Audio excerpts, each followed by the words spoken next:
Imana ishimwe kubw'uyu mugoroba iduhaye kongera guterana tukayiramya kandi tukasangira n'ijambo ry'Imana. Amen. Iyo ndyigisha nk'uko twabibonye ni inkota ifite ubugi impande zombi, iyo nyibatera ariko mu buryo bwiza atari ukubakomeretsa nanjye iyo nsubije inyuma ingeraho. Rero twese turunguka, ntabwo ari mwe mwenyine. Ndashima Imana ko nanjye mba mbonye akanya nk'aka ngaka ko kunguka mu ijambo ryayo. Munyemerere rero dukomereze aho ejo twari tugejeje, turebe icyo Imana idufitiye uyu mugoroba. Abatanzi wenda ari ubwa mbere uje, nitwa Ryumugabe Daniel, ndi umupasiteri muri Assemblée de Dieu ahantu Kicukiro. Nkora n'indi mirimo ariko ubu mpagaze aha, mpagaritswe hano n'uyu mwambaro w'ubupasiteri mfite, kandi ndashimira n'ubuyobozi bw'itorero rya hano, senior pastor n'abandi bafatanije kuntumira kugira ngo nze nanjye ngire uruhare mu kugabura iby'Imana. Reka dusenge. Mana, turagushimiye, tuguhaye icyubahiro uyu mugoroba, wakoze kuduteraniriza hano kugira ngo twumve icyo tubwira binyuze mu ijambo ryawe. Ubwenge bwacu turabuguhaye kugira ngo ubwigishe, imitima yacu turayikweguriye kugira ngo ikwizere, kandi ibiganza byacu byiteguriye gukora ubushake bwawe mu izina rya Yesu. Amen.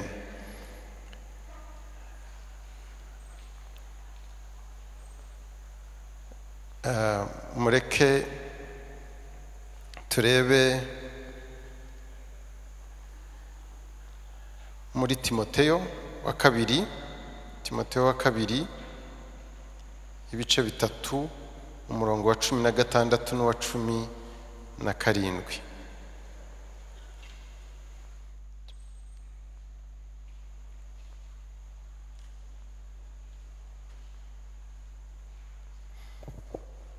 Reka mpasome.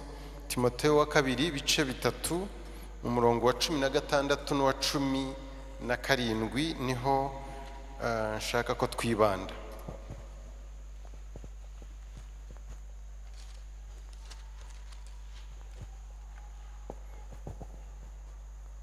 Yizera ko amaso yanjye ari bubone neza.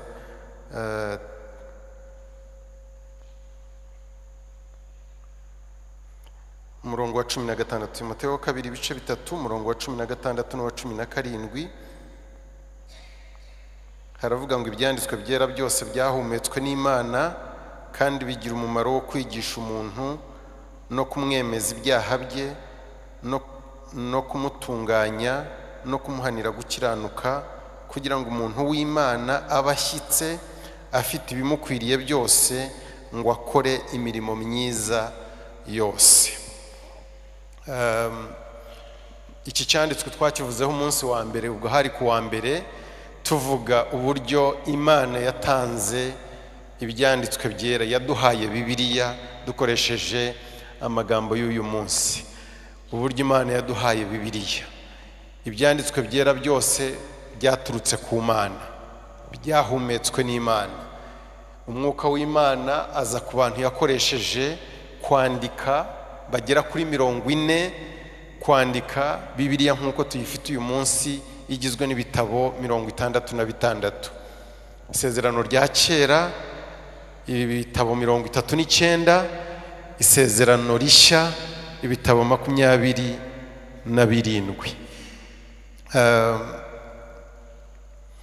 Uko ari 40 baturukaga mu bice bitandukanye, bari bafite imico itandukanye,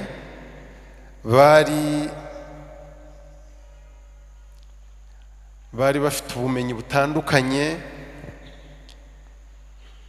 bari bafite ibyubahiro bitandukanye,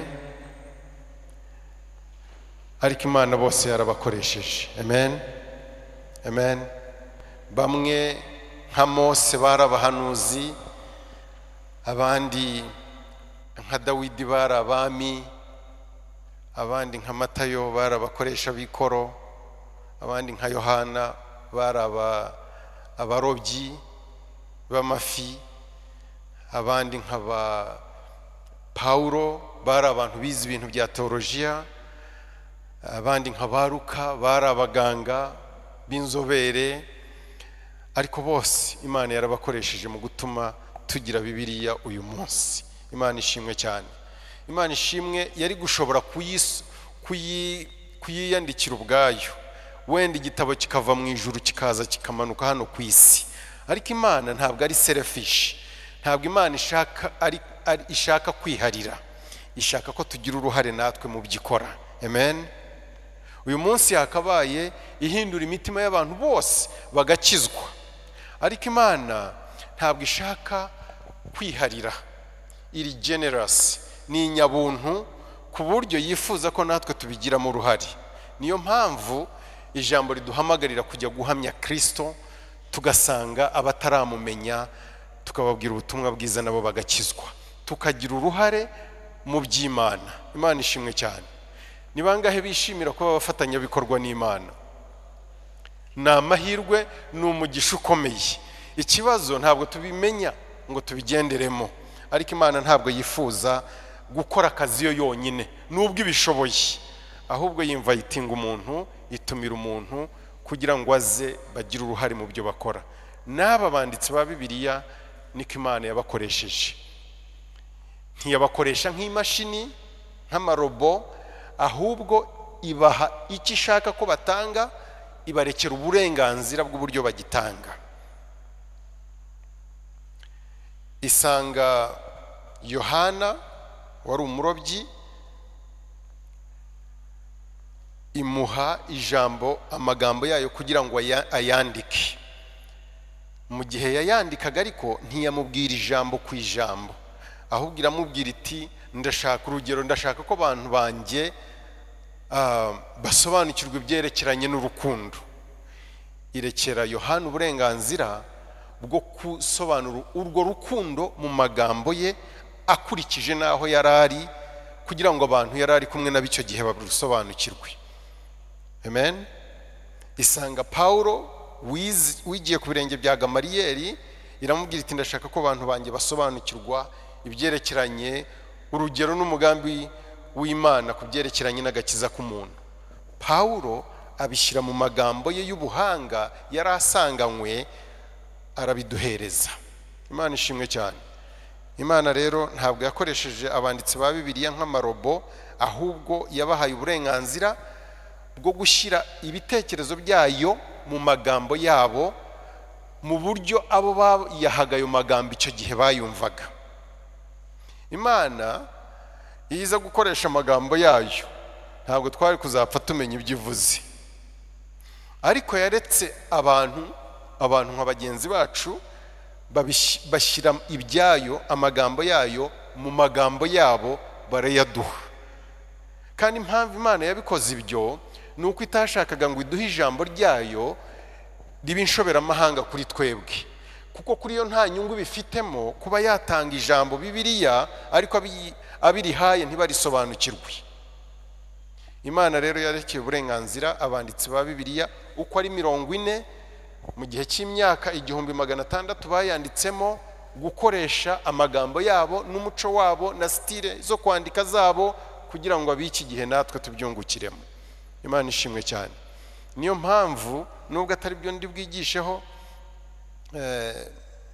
niyo mpamvu habaho, iyo umuntu ashaka gucukumbura Bibiliya neza, habaho no kwifashisha ibindi bitabo by'abantu bari bacukumbuye bakamenya imico ya kera, bakamenya ibyo bita historical context ijyanye n'amateka y'icyo gihe, kugira ngo umuntu abanze asobanukirwe. Ariko se Paulo igihe yandikiraga Abefeso, muri Efeso amateka yari ameze ate icyo gihe?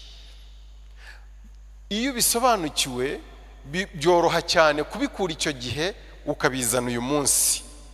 Ese byasobanuraga iki icyo gihe aho ngaho? Biroroshye iyo bisobanukiwe kuvuga uti noneho se bisobanuye iki muri iki gihe aha ngaha, biroroshye. Ariko ibyo sinjye nashatse ko tujyamo, kuri bamwe biranakomeye, ariko nashatse kubabwira ko abandikaga icyo gihe bandikaga mu muco wabo, mu magambo yabo, mu buryo bwabo bwo kwandika, bandikira abantu b'icyo gihe bari bahari, audience y'icyo gihe.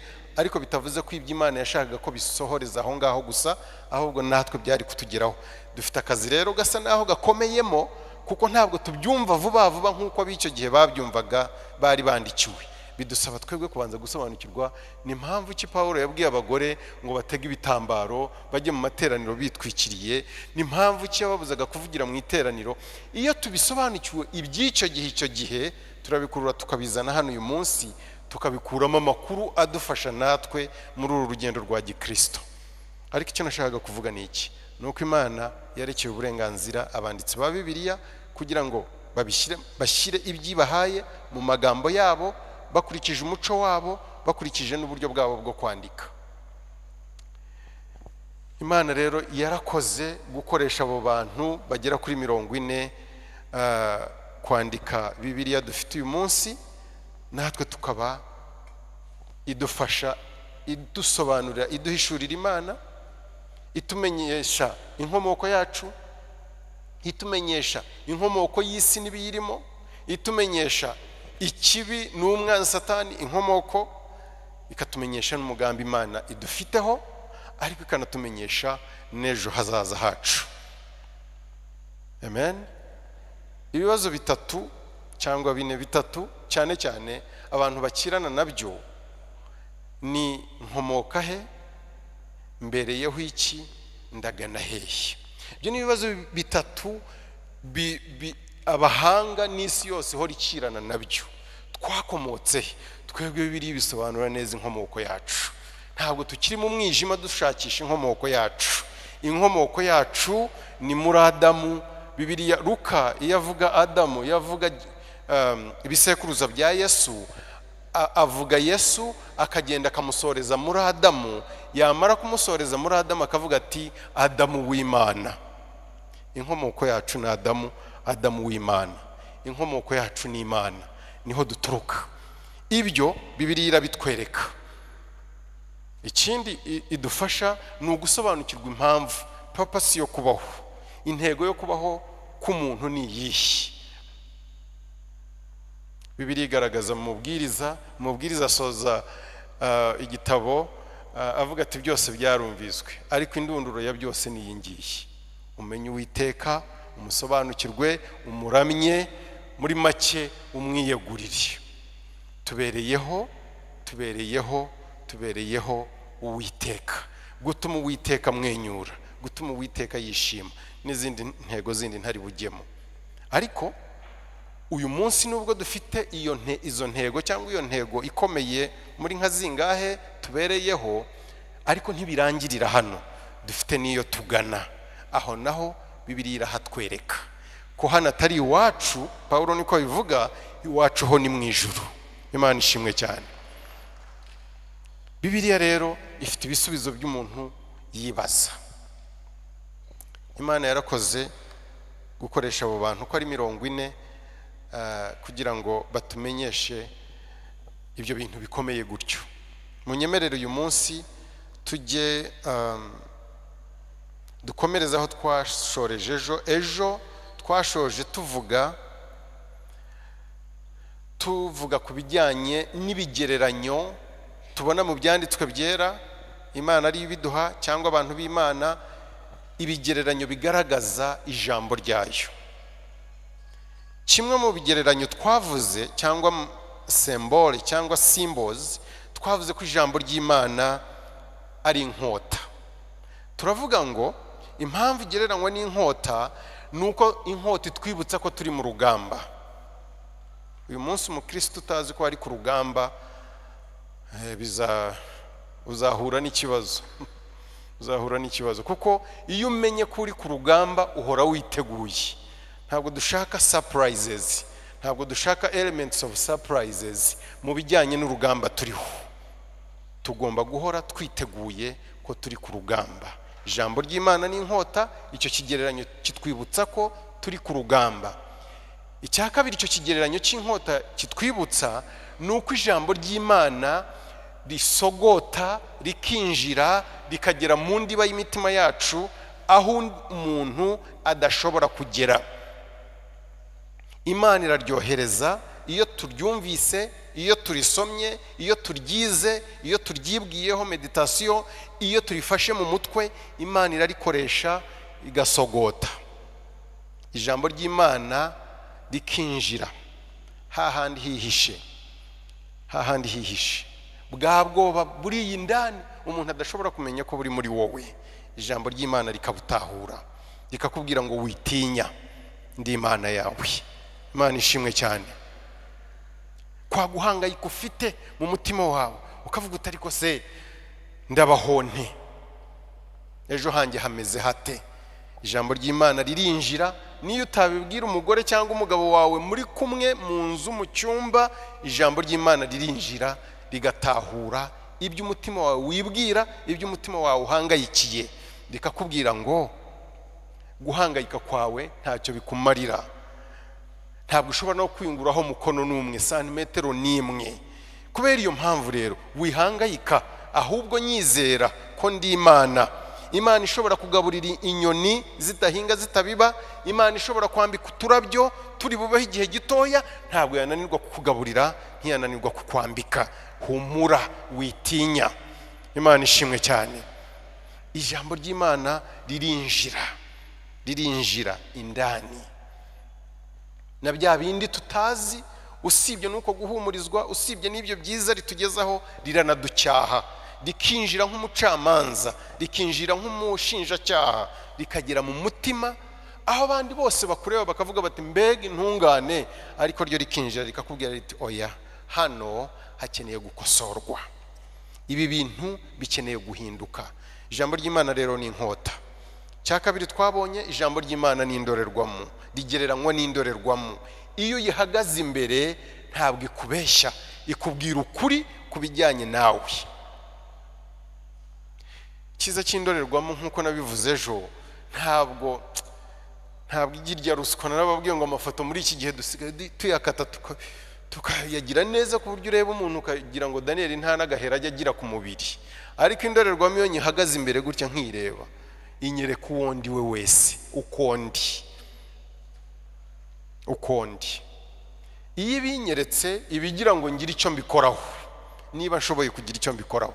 Ijambo ry'Imana ni indorerwamo. Iyo turyumvise, iyo turisomye, ariko ibi bintu ngenda nsubiramo mujye mubifata, kuryumva ntimugire ngo ndabivuga kuko ari ukugira ngo ntinze umwanya. Oya, iyo turyumvise, iyo turisomye, iyo turyize, kuko kurisoma no kwiga biratandukanye. Reading, studying, gusoma no kwiga ijambo ry'Imana biratandukanye. Nshobora gusoma nkinyuriraho nkagenda, ariko nshobora no kwiga ijambo ry'Imana, nkinjira. Ejo bundi ngire ngo nanditse ku Befeso, oya, ni mu bareba ibice 16, umurongo umwe nandika amapaje ntibuka urugero. Of course byari bifitanye isano n'ishuri, ariko ushobora gufata umurongo umwe ukawinjiramo, ukawiga, ukawutindaho, ukandika pepa y'amapaje 22 ukayitanga ku murongo umwe. Ibyo babyita kwiga. Simvuze ngo buri wese akora ibyo ngibyo, ariko gusoma no kwiga biratandukanye. So iyo twumvise ijambo ry'Imana tukongeraho kurisoma, kuba bishoboye, kuko ndabizi ko hari abadashobora gusoma, ariko ushobora guha umwana wawe akagusomera ukumva. Iyo twumvise ijambo ry'Imana tukongeraho kurisoma no kuryiga no kuryibwira, meditation, tukaritindaho, tukaritekerezaho, ndetse tukarifata mu mutwe na memorization, no gufata mu mutwe. Iyo tubigenje dutyo, ijambo ry'Imana ritubera indorerwamo, rirakwereka uwo uri we, rikakwereka ikizinga kikuriho, rikakwereka umunkanyaro ukuriho, rikakwereka aho umusatsi utashokojwe neza, rikakwereka aho ishati ikora ryizingiye imbere, ugakosora, ugashyira ku murongo ibigomba kujya ku murongo. Rikakwereka aho wowe n'Imana mudakiranutse, ukikiranura n'Imana binyuze mu kwihana no guhindukira. Amen. Ijambo ry'Imana rero ni indorerwamo. Ikindi rikora, nkuko nabivuze ejo, usibye kunyereka jyewe ubwanjye, kunyereka uwo ndi we, ariko iyo ryinjiyemo nkaryumva, nkarisoma, nkaryiga, nkaritekerezaho, nkarifata mu mutwe. Iyo mbikoze ibyo ngibyo sangamo na Yesu, mbonamo na Yesu mu ijambo, muri ya ndorerwamo mbonamo na Yesu. Namubona nanjye nkibona, nkabona Yesu nanjye icyarimwe. Namara kubona Yesu nanjye icyarimwe nkavuga nti ko nigereranya kuri Yesu mu bijyanye n'urukundo, kuko mba mureba uburyo rimugaragaza mu byerekeranye n'urukundo, ko nigereranya na Yesu mu bijyanye n'urukundo nkabona ndi kure cyane, ndi hasi cyane. Nkabona ari hano, jyewe ndi hano. Ko nigereranya na Yesu mu bijyanye no kwihangana nkabona ntaho ndi. Mwabyumvise? Noneho nkamufatiraho urugero nkavuga nti Mwami Yesu, hano mu bijyanye no kwihangana, iyo ngereranyije imibabaro wanyuzemo n'uburyo wayihanganiye, n'uburyo wageragejwe nk'uko natwe tugeragezwa, ariko ntukore icyaha, genda bona ngeragezwa kwihangana kukabura, nkacumura. Fasha kubw'imbaraga z'Umwuka Wera, nanjye ndashaka kumera nkawe. Amen. Ijambo ry'Imana rero rinyereka jye, rikananyereka Yesu, mukuru wanjye Yesu, umwami Yesu, Imana Yesu, kugira ngo mufatireho ikigero nkure kugeza igihe nanjye nzagera ku kigero gikwiriye cy'igihagararo cya Kristo. Ijambo ry'Imana ni indorerwamo. Ikindi twavuze ejo, usibye kuba ijambo ry'Imana ari indorerwamo, twavuze ko ijambo ry'Imana rigereranywa n'umutsima cyangwa ibyo kurya. Turavuga ngo impamvu rigereranywa n'umutsima cyangwa ibyo kurya nuko dukenera mu buzima bwa buri munsi, dukenera umutsima, dukenera ibyo kurya kugira ngo ubuzima bwacu bukomeze bubeho, kugira ngo ubuzima bwacu bukomeze bugire imbaraga, kugira ngo ubuzima bwacu bukomeze bwihangane, buhangane n'ibibazo byo mu isi by'imiyaga, by'izuba, bubashe gukomeza. No mu mwuka nuko ijambo ry'Imana rituma ubuzima bwo mu mwuka bubaho, rituma ubuzima bwo mu mwuka bugira imbaraga, rituma ubuzima bwo mu mwuka bushobora kwihangana no gutsinda ibigeragezo. Ijambo ry'Imana rigereranywa n'umutsima. Impamvu yindi rigereranywa n'umutsima nuko riba ari ukugira ngo Imana itwereke ko iby'isi bidahagije, ibya hano mu isi bidahagije, ntabwo biduhaza. Turya ibiryo, hari ubwo iyo umunyeshuri akirangiza atarabona akazi aravuga ati mwuka bya nimbona amafaranga nzajya ndya ifiriti uhereye ku wa mbere kugeza ku wundi wa mbere. Akarya ifiriti yageraho akumva arayizinutswe, akadukira ibindi yageraho akumva arabizinutswe. Ubwo ndavuga udufaranga twabonetse. Yageraho akavuga ati icyampa agatoki koroshye katarakomera, bakajya bashyiramo utudodo nk'irira utwo ngutwo, ukabirya nabyo ukagera ahantu. nk'ubu umukecuru wanjye ntakirya, yinywera amata gusa, ibiryo yabivuyeho, uburyo abaho nanjye numbaze. Iby'isi turabirya, usibye n'ibyo kurya, tukambara, tukagera ahantu twumva n'ibyo kwambara nk'ibi mubona biri smart, nabyo bitagifite umumaro, tugatangira kwiyambarira n'utwacitse, tukareba nk'ibyo bakasekase, tugatangira kubijyamo, kuko umuntu yambaye agera ahantu yumva nta n'icyo bikivuze. Ngire ngo bamwe bazagera aho bajye bagenda bambaye ubusa, kubera ko imyenda bagera ahantu bakumva. Iby'isi ntabwo bimara inzara. Abantu baranywa, bakanywa amata, bakanywa amazi, bakanywa za fanta. Kera nari nzi ko ntazava kuri koka, ariko ubu sinkimenya n'igihe nyinywera. Hashira igihe ntazi, nari nzi ko nzajya mporanywa koka igihe cyose, ariko turanywa, tukageraho tukanywa ibintu tukumva nta n'icyo bikimaze. Abavuyeho bakanywa n'urwagwa, babanza bahera mu rwagwa harya bajya hejuru, cyangwa bahera hejuru bajya hasi, nibuka, ariko bakanywa ibyitwa ibisindisha byose. Yageraho akumva nabyo ntacyo bikimaze, akavuga tuwakwadukira bya bindi banyuza mu mazuru, nabyo agafata. Yageraho akavuga ati iby'isi ntacyo bimaze. Salomo yafashe abagore 1000, murabizi, inshoreke, abagore, bose uteranije bagera mu 1000, ageze aho yandika umubwiriza aravuga ati byose ni ubusa. Ibya hano mu isi ntabwo bishobora kutumara inzara n'inyota, ariko ijambo ry'Imana riravuga ngo umuntu ntabwo atungwa n'umutsima gusa, ahubwo n'ijambo rituruka mu kanwa k'Uwiteka. Iri jambo rituruka mu kanwa k'Uwiteka niryo rishobora kumanuka rikagera ku nzara twavukanye n'indi twari kuzigera tugira mu gihe kiri imbere. Riraza rikamara iyo nzara, rikamara ubwo bukene bw'ibiryo, ubukene bw'ibyo kunywa, ubukene bw'ibyo kwambara, ubukene ugasanga umuntu aranyuzwe, atari uko afite ibyo byose byo mu isi, ahubwo ari uko afite ijambo ry'Imana. Kuba ijambo ry'Imana rero rigereranywa n'umutsima w'ubugingo utunga umwuka, nuko ari ikigaragaza ko ibya hano mu isi ntabwo bihagije, dukeneye ijambo ry'Imana. Ijambo ry'Imana impamvu rigereranywa n'ibyo kurya n'umutsima n'amata y'umwuka n'ibiryo bikomeye ku bakuze, nuko Imana ibishaka kutwibutsa ko ijambo ry'Imana rimeze nk'ibiryo, iyo bishyize mu kanwa uratapfuna, ntabwo ari ukumira bunguri, ntabwo ari ukumira bunguri, uratapfuna ukamira, hakabaho igogora, ibiryo bikanyuraho bigomba kunyura bikahatinda kugeza igihe bikoreye umurimo wabyo.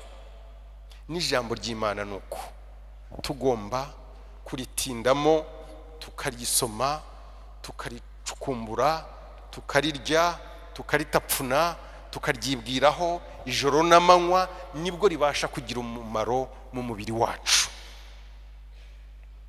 nibwo ribasha kugira umumaro mu mubiri wacu. Nuko turitindamo, nuko ritinda muri twebwe, nuko turyibwira. Amen. Niyo mpamvu rigereranywa n'umutsima. Ejo twarabivuze, nagira ngo nsubiriremo abatari hano kugira ngo tugendane. Ikindi nuko ijambo ry'Imana twabonye rigereranywa n'umuriro. Impamvu rigereranywa n'umuriro, rirasusurutsa, rikuraho ubukonje bwo mu mutima. Niba hari umukristo wakonje, ni ukubera ko ijambo ry'Imana ritagwiriye muri wowe. Niba hari umukristo w'akazuyaze, ni uko ijambo ry'Imana ritagwiriye muri wowe. Ijambo ry'Imana rirasusurutsa. Ijambo ry'Imana impamvu rigereranywa n'umuriro, riratunganya, rireza.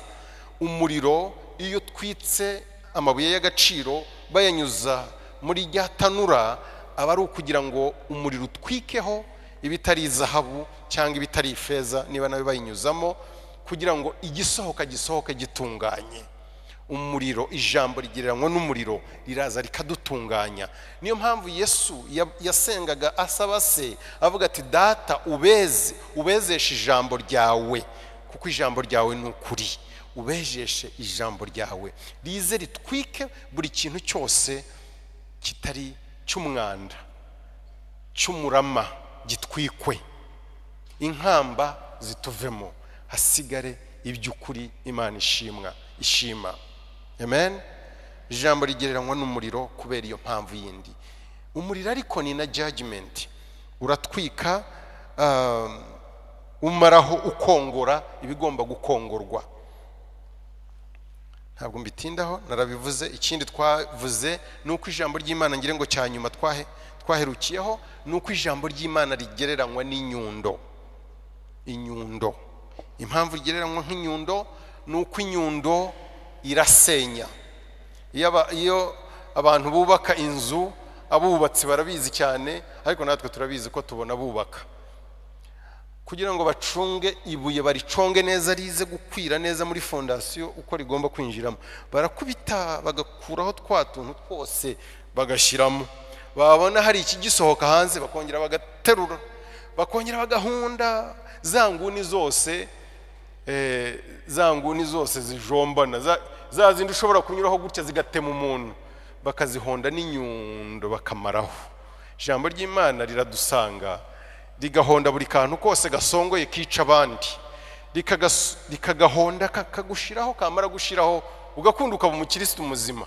Wakwegera umuntu ntumuhandi, amagambo yawe ntahandane, imico yawe ntihandane, ukabibuye ritunganijwe koko ariyo rya rindi Bibiliya ivuga ko turi amabuye mazima. Imana ishimwe cyane, Imana ishimwe cyane. Ibuye rero nako ijambo ry'Imana rimeze nk'inyundo ku ibuye. Ijambo ry'Imana ni inyundo, riranasenya ibigomba gusenyuka, rirabisenya. Ariko ijambo ry'Imana ni inyundo kuko riranubaka. Imana ishimwe cyane. Uyu munsi reka dukomereza aho ngaho kuri ibyo bigereranyo, mvuge ibindi bigereranyo bikeya mpite ngana ku musozo. Ikindi kigereranyo tubona cyerekeranye n'ijambo ry'Imana ni itabaza cyangwa umucyo, urumuri, itabaza, umucyo.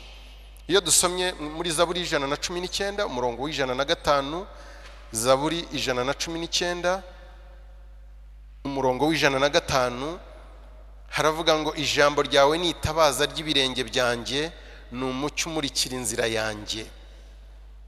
Zaburi 119 umurongo w'105, ijambo ryawe ni itabaza ry'ibirenge byanjye, ni umucyo umurikira inzira yanjye.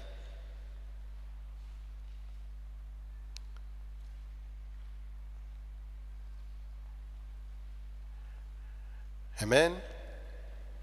Ijambo ry'Imana ni itabaza.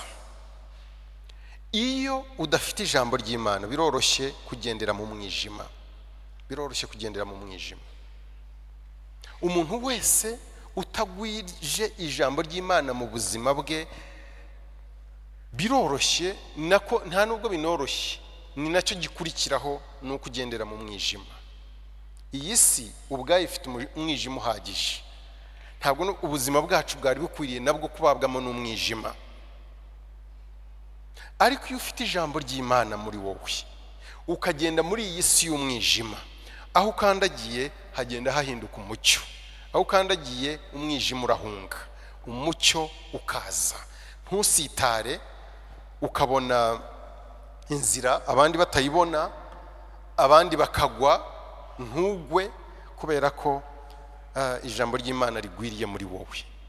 Imana ishimwe cyane. Ni bangahe, ngiye kubaza mu ntege amatwi mutaza kumanika mutumvise, ni bangahe bakunda kugendera mu mwijima? Aha, mwakurikiye neza. Nabibonye ko mudashaka kugendera mu mwijima. Niba mudashaka kugendera mu mwijima rero, mureke ijambo ry'Imana rigwire mu buzima bwacu, ribashe kutumurikira. Amen. Amen. Ribashe kutumurikira. Naho ubundi tuzagendera mu mwijima.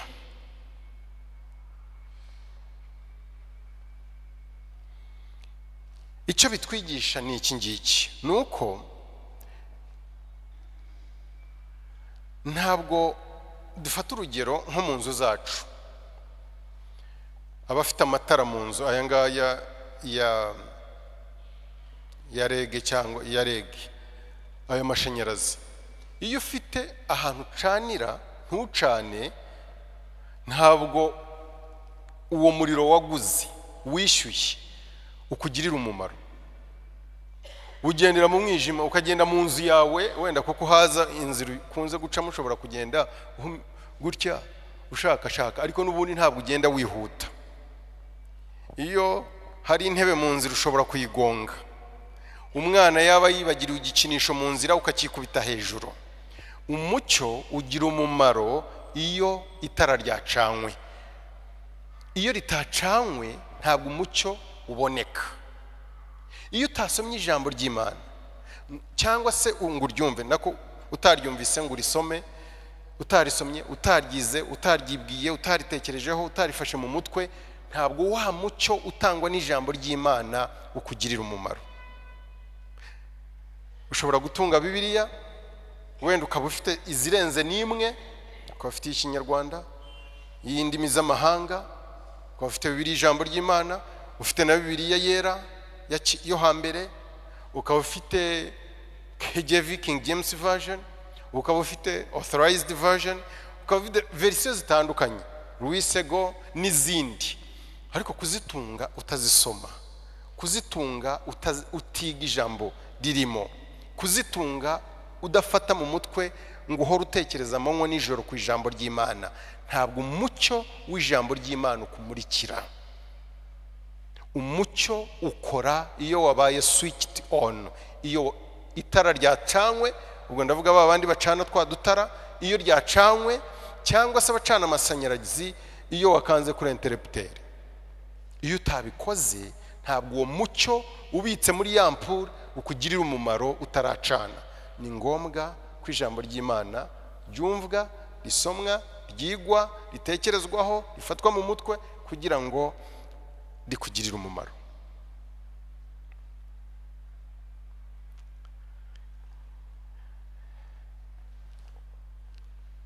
Muri Matayo 5:14 hari ahantu Yesu yatugereranije n'umucyo w'isi. Yatugereranije n'umucyo w'isi. Muri uko kutugereranya n'umucyo w'isi yaravugaga ngo igihe wacanye itabaza ntabwo ritwikiraho intonga ngo wibwire ko umucyo waryo uri bumurikira binjira. Oya, iyo bigenje gutyo ubwaryo ribura oxygene rikazima. Iyo rizimye cyangwa niyo rikomeje kwaka wenda ntabwo rishobora kumurikira binjira. Ubuzima bwacu rero yabugereranije n'umucyo n'itabaza n'itara. Aravuga ati mwari mukwiriye kuba umucyo w'isi mukamurikira isi. Ariko ni gute wowe utangira kumurikira isi ijambo ry'Imana ritarakumurikira? Ndagira mu nsubize. Wowe uhinduka umucyo w'isi ijambo ry'Imana ritarakumurikira, utaritunze muri wowe ngo riguhindukire umucyo. Ni gute ureflectinga urwo rumuri rukagera ku bandi? Ntabwo bishoboka. Kugira ngo ni bangahe bashaka kuba umucyo w'isi? Nanjye ndashaka kuba umucyo w'isi. Kugira ngo tube umucyo w'isi nuko uyu mucyo w'ijambo ry'Imana tumurikira. Iyo umaze kutumurikira duhinduka umucyo tukamurikira n'abandi. Ariko iyo utaratumurikira biba ntabwo ushobora kureflectinga urumuri udafite. So ijambo ry'Imana rigereranywa n'urumuri cyangwa n'umucyo. Ijambo ry'Imana ritugaragariza mu Befeso 5 yuko bishoboka ko umucyo wacu uhinduka umwijima. Mwabyumvise? Ubu noneho bibaye inverse, aho umucyo wirukanaga umwijima, noneho umwijima ugiye kwirukana umucyo muri twebwe. Iyo usomye mu bice 5 ntabwo ndi buhajye, ariko mu Befeso muhandika muze kuhareba, hari ahantu Paulo avuga ngo mwirinde umucyo wanyu udahinduka umwijima kubera gukora ibikorwa by'umwijima. Iyo utangiye kugendera mu buzima bwa kera igihe wari utarakizwa ukabusubiramo warakijijwe, uba utangiye gukora ibikorwa by'umwijima, kandi ibyo bikorwa by'umwijima byinvitinga, bikurura, bihamagara umwijima kuza mu buzima bwawe. Iyo uje aho umucyo kuba ari wowe wirukana umwijima, n'umucyo wari uri muri wowe uhinduka umwijima. Twirinde rero ijambo ry'Imana ryonyine niryo rishobora, binyuze mu mbaraga z'Umwuka Wera, niryo rishobora gutuma tudasubira mu ngeso za kera. Niryo rituma tugendera mu ngeso nziza zijyanye na kamere nshyashya, ariyo kamere y'Imana twakiriye umunsi twavukaga ubwa kabiri. Mureke rero umucyo wa Kristo unyuze mu ijambo rye ugwire muri twebwe. Ijambo ry'Imana ikindi kigereranyo nihuta rigereranywa n'imvura cyangwa na sheregi, banza mu Kinyarwanda tuyita sheregi, cyangwa se n'amazi. Ibi byose nabishyize hano ko bifitanye isano. Amazi,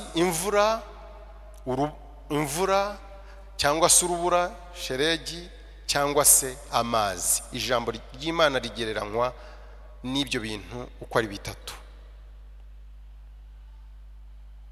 Yesaya 55 umurongo wa 10 n'uwa 11, Yesaya 55 10:11 haravuga nk'uko imvura igwa na sheregi bimanuka bivuye mu ijuru ntibisubireyo, ahubwo bigatosa ubutaka bukameza imbuto, bugatoshya n'ingundu, bugaha umubibyi imbuto, n'ushaka kurya bukamuha umutsima. Niko ijambo ryanjye riva mu kanwa kanjye rizamera, ntirizagaruka ubusa, ahubwo rizasohoza ibyo nshaka, rizashobora gukora icyo naritumye. Ijambo ry'Imana rimeze nk'imvura igwa, rimeze nka snow cyangwa se sheregi. Iyo bimanutse bitosa ubutaka, byatosa ubutaka, ubutaka bwari bwumye, bwari buguye umwuma, bugatanga ubuzima, hagaturukamo ubuzima. Imbuto yaguyemo ikamera, yamera ikera, yakwera ikarengera ubuzima, abantu bakarya, abari bagiye kwicwa n'inzara bakongera bakaba bazima. Ijambo ry'Imana rigereranywa n'imvura, rigereranywa se n'amazi. Ni mpamvu ki ijambo ry'Imana rigereranywa n'imvura? Ni mpamvu ki ijambo ry'Imana rigereranywa n'amazi? Nuko amazi areza, ni nk'umuriro areza. Uzamare icyumweru utoga, icyumweru cyose ra iminsi utoga, cyangwa amasaha 24 utoga, uzambwira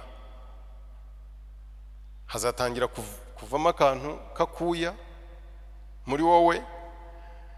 We niba utanakumva abandi bazakumva, bazakumva nawe nugeraho ukumve koko kaje. Amazi aroza, areza, aratunganya. Ijambo ry'Imana iyo ryamanutse mu buzima bwawe, harimo kakuya katewe n'umwanda, ako kuya kavaho. Abantu wabegera ntibagire batyo, ahubwo wabegera bakumva impumuro ya Kristo. Imana ishimwe cyane, Imana ishimwe cyane. Ijambo n'amazi riratwoza, riradutunganya.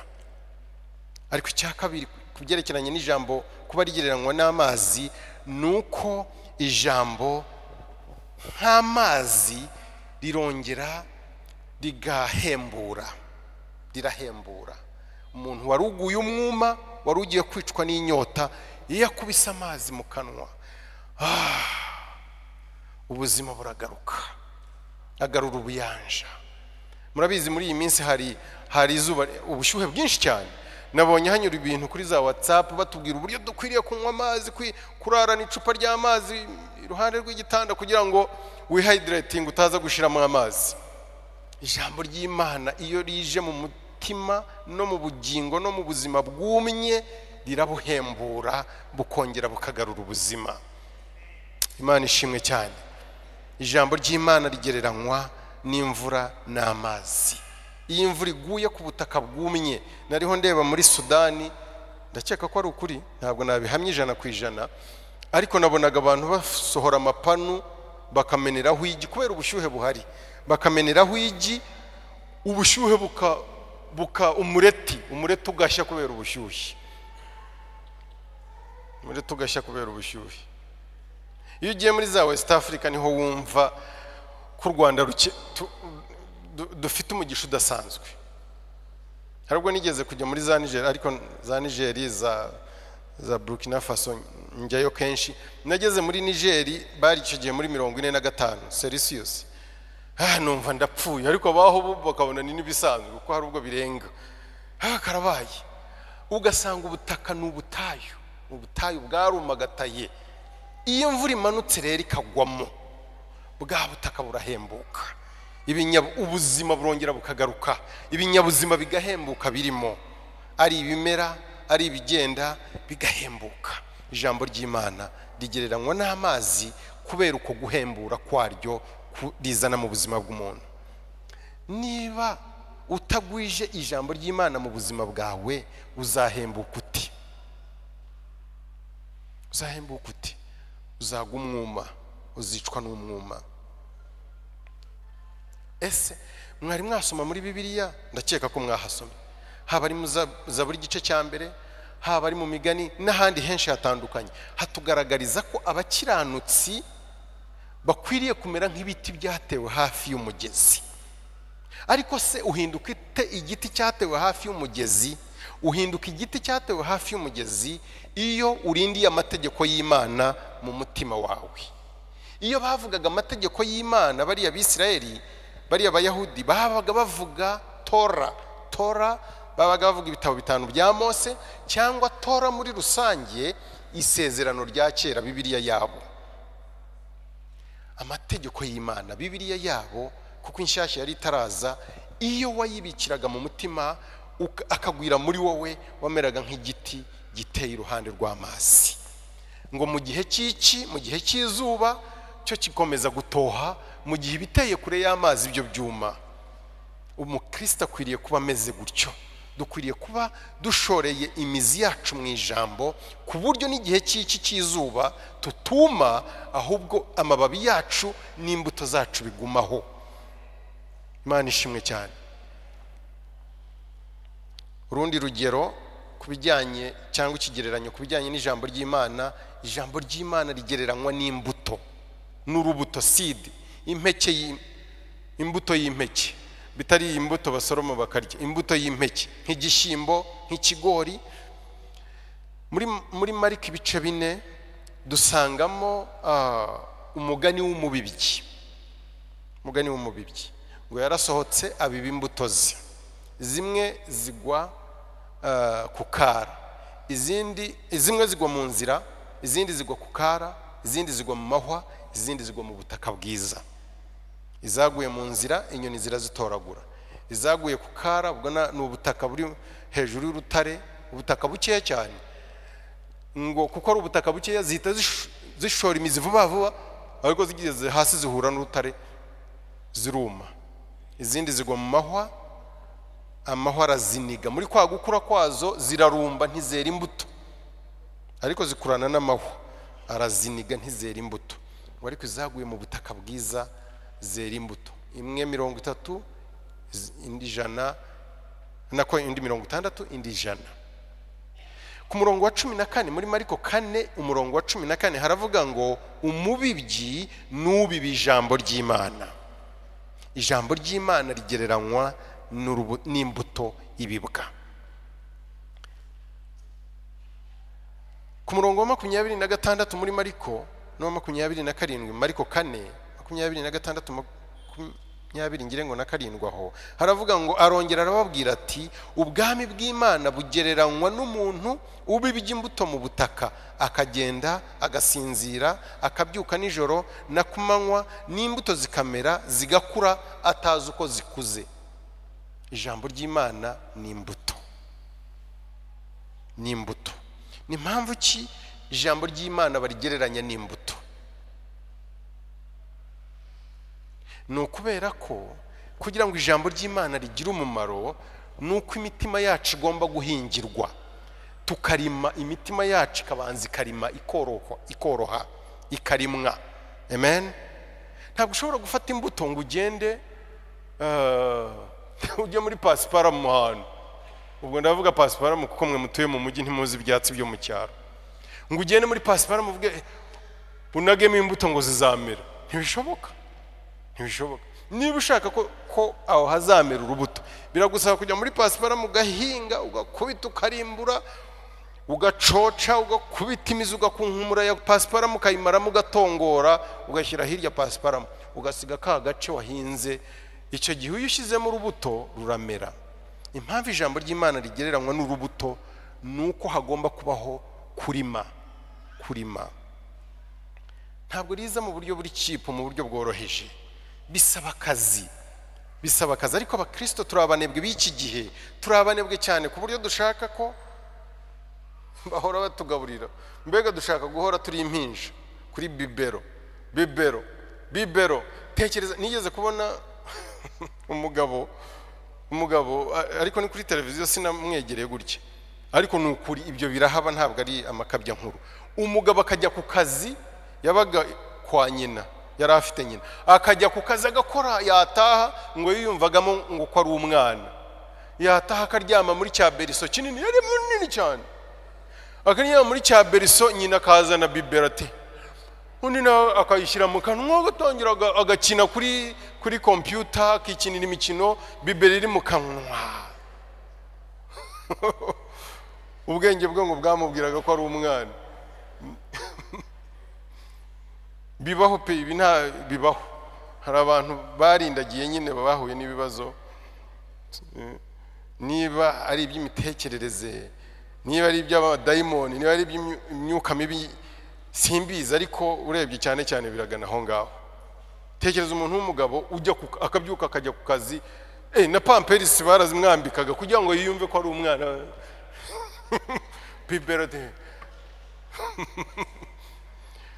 igitangaje rero turaseka ariko abakristo b'iki gihe natwe umwanditsi w'Abaheburayo yaratangaye aravuga ati ariko se mwebwe muzahora kuri bibero kugeza ryari ati narinzi ko iki gihe mumaze muri abakristo mwari mukwiriye kuba muri abigisha b'abandi ariko muracyari mu by'ibanze za serirake za nombe y'ibiki za mata ibyo niki yararakaye cyane aravuga ati ibi ntabwo ari byo ntabwo dukwiriye guhora mu by'ibanze byo kwizera mwari mukwiriye kuba mwarakuze igitangaje abakristo b'uyu munsi ntabwo dukura impamvu tudakura nuko dushaka ko baduha bebero batubebera babyita kubebera batubebera ugategereza ko pasiteri aza kukugaburira mbega kanomba pasiteri yanazanamo ibisa naho bikomeye bakavuga uyu munsi byari bikomeye yatwigishije iby'ubwenge ntabwo biriya byari iby'umwuka ni iby'ubwenge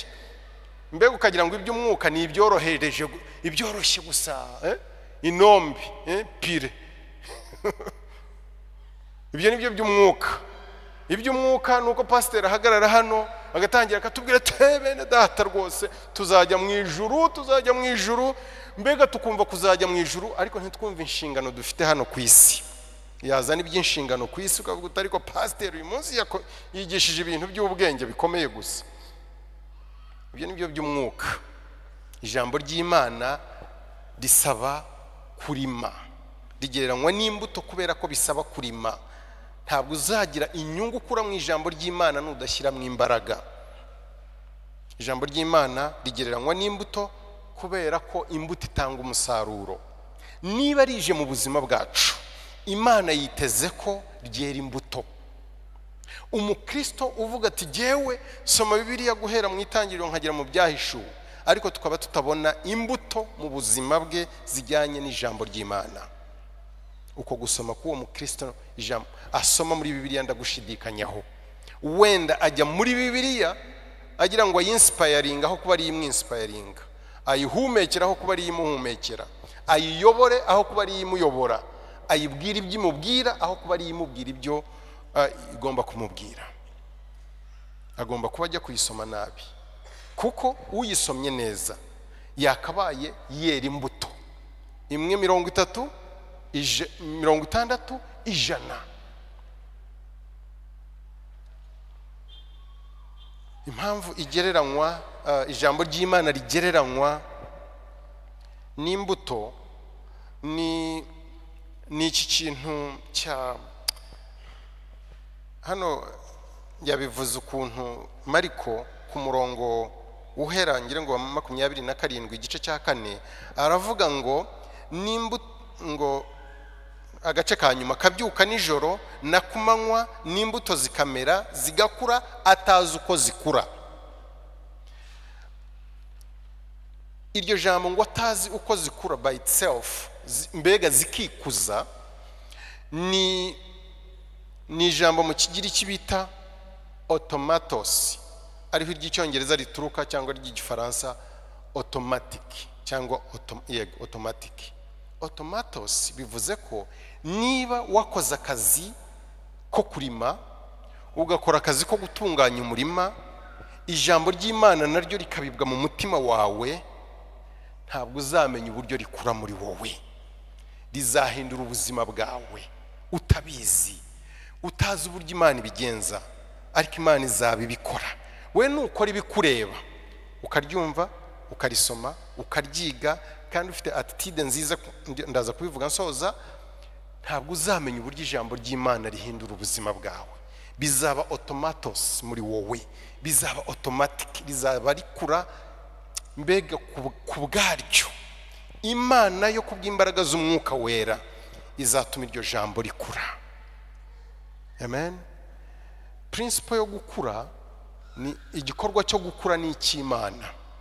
Twebwe icyo dukora cyo kora dushobora kurima, guhinga no kubiba no kuhira, ariko gukuza no kw'Imana.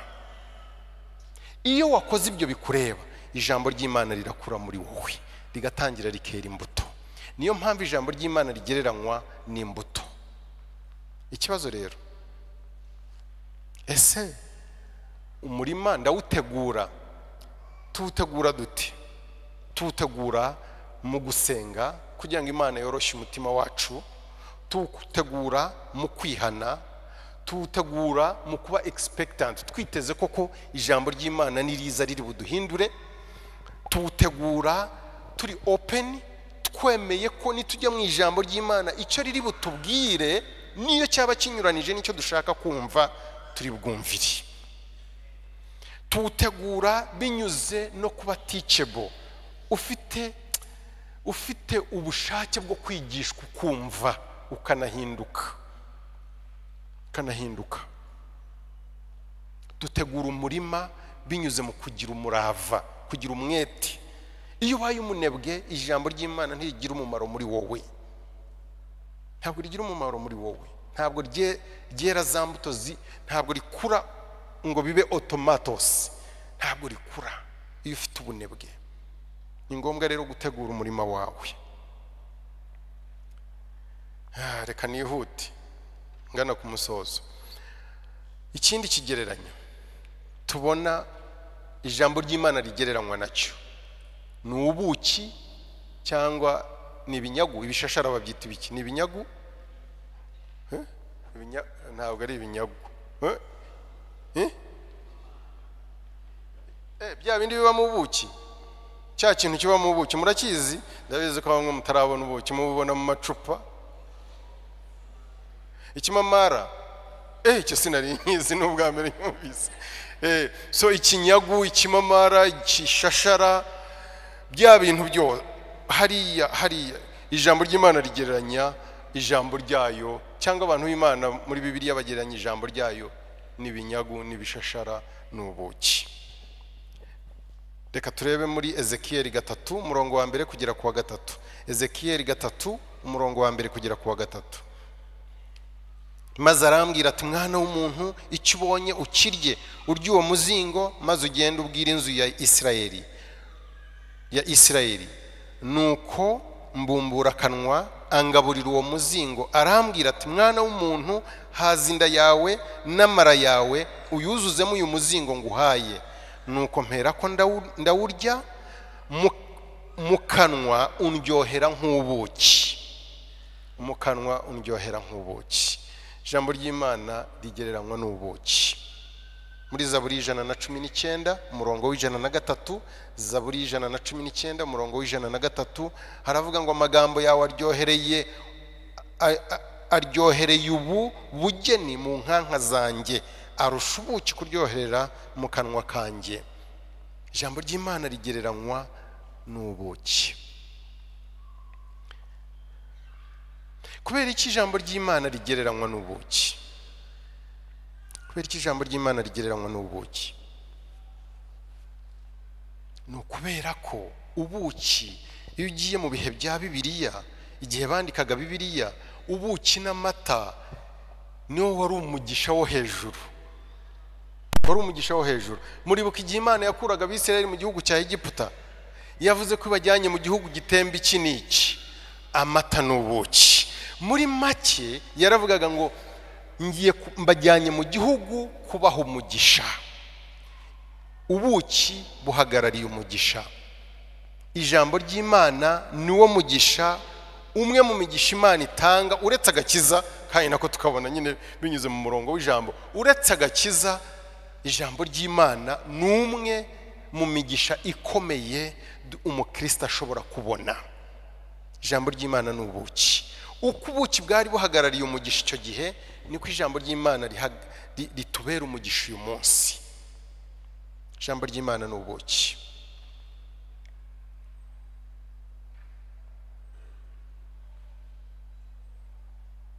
Nkuko abahanga bagiye bagerageza gushaka inkomoko y'ubuki ariko ntibayizi neza. Murumva ibyo bintu mvuze, ntibayizi neza. Turabizi ko inzuki ziragenda zigafata ibintu, izo mu mahanga ziragenda zigafata ku ndabyo zikajombamo akanwa kazo zigakurura wa mutobe, zikagenda zikafata no zikoresheje utuguru twazo bya bintu babyita bati, sinzi ukuntu babitwita, twa tuntu tuva ku ndabyo ubanza ariyo pollen. Pollen mu Kinyarwanda sinibuka ukuntu batwita, ariko zikadufata zikatuzingira ku maguru yazo. Najyaga nzitegereza giyeho aho twabaga, habaga inzuki nyinshi cyane, twarahakuraga cyane, ariko cyane iyo twahumuzaga nijoro igihe cy'izuba mu kwa gatandatu kugera nko mu kwa munani, bwabaga ari uguhakura gusa. Zarandyaga nkabyimba, bakuru banjye nibo batabyimbaga, giyeho rwakubitagaho ukuboko kose kukabyimba, rwakubita ku munwa hano umutwe wose ukabyimba, ariko nkanga nkajyayo. Najyaga nzitegereza ku manywa tutarajya kuzihakura nijoro ukuntu zabigenzaga, zikajya ku ndabyo zikiziringaho, ukajya kubona ukabona utuguru twako tujeho amapfundo ya twa tuntu tuvuye ku ndabyo, zigatwara zigashyira iyo, zikazagira n'igihe cyo kuvoma utuzi mu ndabyo nanone zigatwara. Izo mu mahanga rero zivomera utuzi, ariko izo muri Afurika ahantu tutagira amatuwarete ya kizungu ziragenda zikavoma n'ibindi bintu. Aho abantu bihagarika mu isoko hari ahantu twajyaga kugurisha inka mu Cyenda, hari isoko nigeze kuhagera sida yari icyaduka, njya ahantu gushakisha aho umuntu yakwihagarika, mbona hose hahindutse umuhondo, ndavuga ntahuzuyemo sida, narafunze mpaka mu rugo. Wageraga hari ahantu ugasanga abagande bahakoze ikintu, inzuki zarahakundaga hari ahantu, wazisangagamo zivoma. Izo muri Afurika rero zivoma aho ngaho, zikagenda zikavanga na bya bintu zashyize mu bishashara. Ubuki zo zikora ako kazi, nizo zifite, Imana yazihaye kontra yo gushaka uwo mutobe cyangwa ayo mazi, zigashaka n'umutobe, zigashaka na bya bintu biva ku ndabyo, zikagenda zikabiteranya. Uko ubuki buvamo nazo ntabwo zibizi. Abahanga bagerageza gushakisha, ntibabizi. Imana yazihaye iyo kontra, nta kandi gakoko gashobora kuzigana. Hari n'utundi dukoko twayaga twigana ubuki, ariko watestinga ukumva rwose ntaho bihuriye n'ubuki. Nizo zonyine zifite uwo mwihariko n'icyo kiraka. Ariko kubijyanye n'uburyo iyo zimaze gukora akazi kazo, mu bijyanye n'uburyo ubuki buhinduka ubuki, nazo ntabwo zibizi. Imana yonyine niyo ibikora. Imana yonyine niyo ibikora. Kandi ikivuye ubwo buki bwabonetsemo bwuzuye intungamubiri nyinshi cyane. Ntiwumva n'ukuntu zakuye twa dutobe hahandi habi navuze, ariko ubuki nicyo kintu cya mbere gifite isuku, kitagiramo akarwara na kamwe, kitagiramo umuze na muki. N'ubuki tutitaye aho bwaturutse, nta kintu na kimwe cy'umwanda kibamo, kandi ubuki bufite intungamubiri zihagije. Niko biri rero, ijambo ry'Imana, inkomoko n'Imana niyo riturukaho. Nta uzi ububasha n'imbaraga rifite, ariko ibyo Imana yabishyize mu ijambo ryayo. Iyo tuririye tukarimira, riraza rikaduha intungamubiri zo mu mwuka zose zikenewe, kandi nta muze namba rifite, ahubwo rifite intungamubiri zose zikenewe ngo umukristo abeho. Niyo mpamvu ijambo rigereranywa n'ubuki. Nkuko ubuki Imana yahaye inzuki kiraka cyo gushomba cyo gutunda twa tuntu dukenewe zikaza zikadushyira mu gishashara ntizigire ikindi zikora. Imana niko yatanze ijambo ryayo, yashatse abantu 40 babandi nababwiye, irazira ribaha kugira ngo natwe ritugereho, ariko sibo barihindura ijambo ry'Imana. Icyo bakoze ni ukwandika bakaritegura, buri umwe akandika, ariko Imana niyo iri inyuma yaryo, Imana niyo nyiraryo. Dushatse no kuvuga author w'ijambo ry'Imana ni Imana. Aba nabanditsi gusa, ariko author nyirawe, nyirukuri ni Imana. Imana niyo yaritanze, ariko muri uko kuritanga iduha ikiraka natwe. Nkuko inzuki zifite ikiraka cyo guteranya bya bintu, niko yahaye ikiraka ba bantu 40. Ariko uyu munsi iryo jambo, nubwo harimo iyo instrumentality yuko abantu babigizemo uruhare, ariko ijambo ry'Imana n'ubwiru nkuko inzuki zitazi ubuki uko busohoka, n'ubwiru, ariko rifite imbaraga zisenya, rifite imbaraga zubaka, rifite imbaraga zitanga ubuzima, rifite imbaraga zitanga urumuri, zifite imbaraga zihembura n'ibindi nkuko nagiye mvuga bya bigereranyo bindi navuze. Nkuko ubuki buryoshye, hano muri Ezekiel niko hatubwiye, nkuko ubuki buryoshye niko n'ijambo ry'Imana riryoshye, niko n'ijambo ry'Imana riryoshye. Uwaririye ntabwo bya bintu by'ibyiganano byenda kumera nk'ubuki byo mu isi itanga, ntabwo bidutwarira umwanya, kuko tuzi uburyohe bw'ubuki. Abantu baragenda bakazana ibi, bagafindafinda ibi ngo barigana ubuki. Hari ubwo ujya za syrup, murazizi, izo bashyira kuri za pancakes. Iyo ugiye nk'iburayi umwuka byaro, baragenda bakakuzanira bya syrup, ibyo bakuye mu bigori biganye bisa n'ubuki, wakubita kuri pancake, ukavuze ibi ni ibiki. Yego byenda kuryohera, ariko uhita ubyumva ko bifite ikibazo. In fact, usibye no kuba bidafite n'uburyohe, bifite n'uburozi, birimo uburozi, birakwica. Iyo biriye kenshi birakwica. Ni nayo mpamvu bo anyway, reka nayo kubijyamo, birakwica. Ariko ubuki iyo waburiye, za alternatives bya bindi sitanga, ngo amafaranga araryoha, ngo icyubahiro kiraryoha, ngo ubutunzi bw'isi buraryoha, ibindi biraryoha. Umuntu waryohewe n'ijambo ry'Imana, umuntu uryumva, umuntu urisoma, umuntu uryiga, umuntu urimira bunguri, umuntu uritekerezaho amanywa n'ijoro, ntabwo biriya bimucira ishati. Ijambo ry'Imana riraryoha cyane. Imana ishimwe cyane, Imana ishimwe. Ubwo rero maze kubabwira ibyo bigereranyo by'ijambo ry'Imana, mu nyemerere soze mvuga ibi ngibi, kugira ngo iri jambo tubonye muri ibyo bigereranyo n'ibindi ntavuze mwuka byara, ni byinshi cyane. Mvuzeho ngire ngo ibigera ku 9 uhereye ejo, nakavuze n'icya 10 n'ibindi, ariko reka turekera aho ngaho.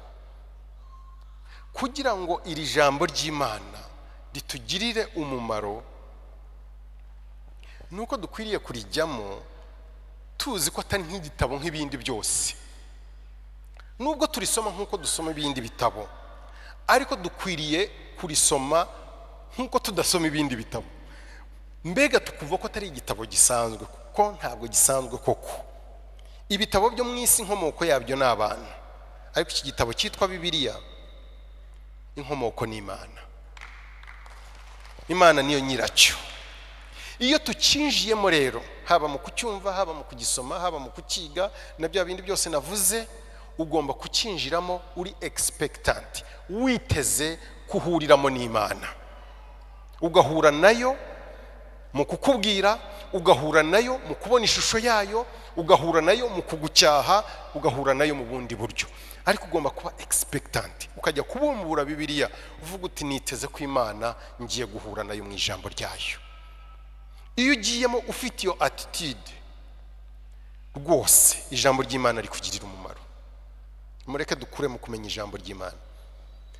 nabikomojeho tugomba kwinjira mu ijambo ry'Imana dufite umutima wemera kwiga no guhinduka, ryaba ari twe turyisomeye cyangwa baryigisha nk'uko nyigisha. Ukwiriye kuba ufite attitude yo kwiga, atari ukwicara hariya ngo urebe amakosa Daniel yakoze igihe yigishaga, cyangwa se ibyo atasobanuye neza, cyangwa ibyo umurusha cyangwa ibyo akurusha. No, dukwiriye kujyamo ufite umutima wo kwiga no guhinduka, ufite spirit iri teachable.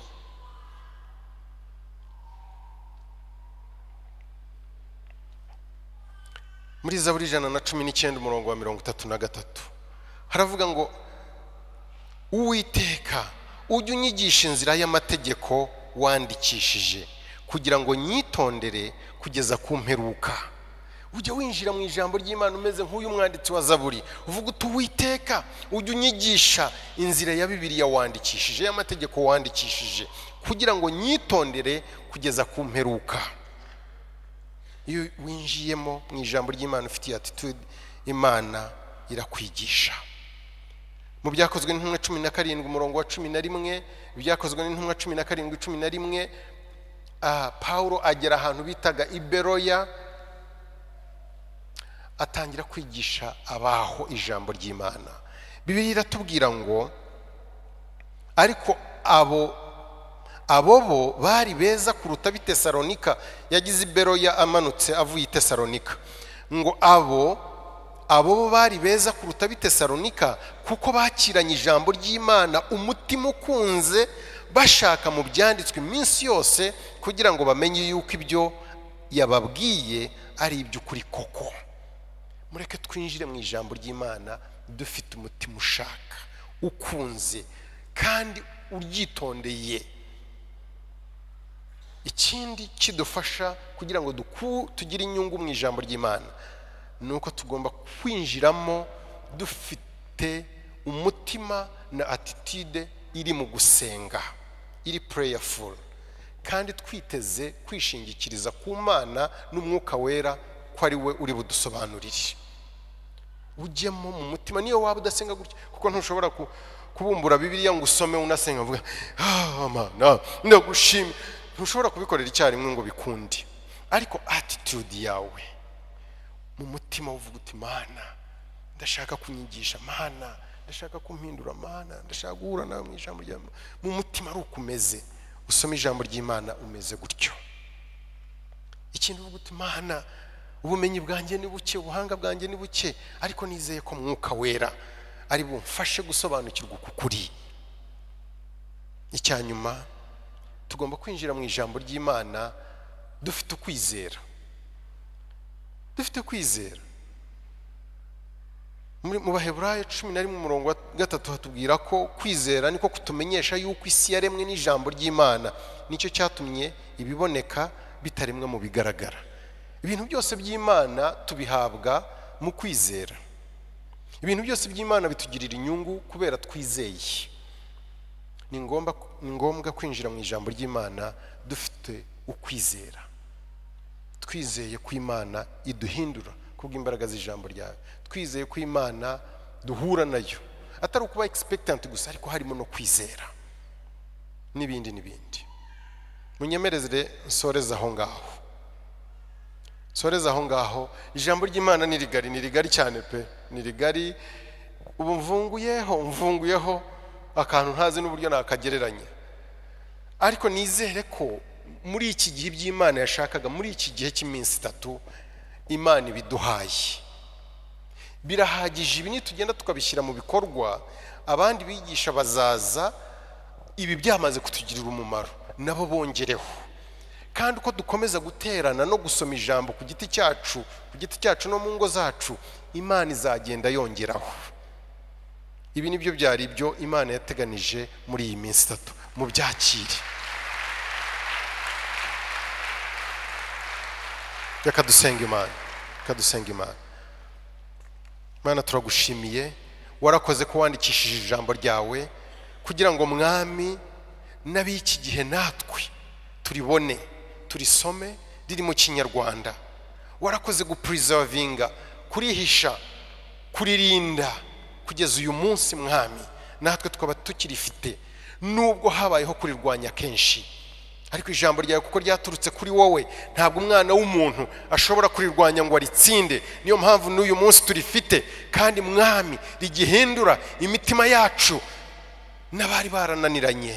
Turagushimiye ko ijambo ryawe ari ubuzima, turagushimiye ko ijambo ryawe ari umucyo, ijambo ryawe ari inyundo, ijambo ryawe ari umutsima, ijambo ryawe ari indorerwamo, ijambo ryawe mwami ari imvura, ijambo ryawe mwami Imana nyagasani ari ubuki, ijambo ryawe ari ibigereranyo utugaragariza mu byanditswe byera.